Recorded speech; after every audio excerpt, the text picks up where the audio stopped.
Texas schools are facing a crisis. Large numbers of students are considered chronically absent, and the consequences go beyond missed lessons. Attendance has a huge impact on school funding, graduation rates, and the future workforce. The News 4 I-Team's Jordan Elders shows us new efforts to document the issues so a generation of students isn't left behind. Good morning, Alessandra. Good morning, Jalila.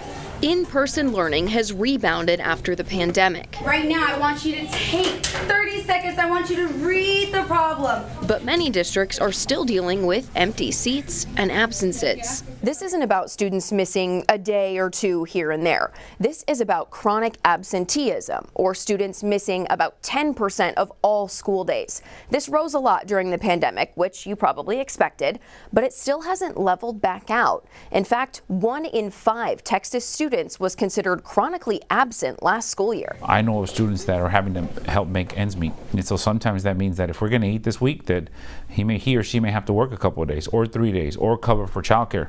In Edgewood ISD, more than half of students were considered chronically absent last year, one of the highest rates in the state. Dr. Eduardo Hernandez says inflation and other factors could be the driving force. For a district like Edgewood, there's always been challenges around just your basic needs, shelter, food, a warm place to be in.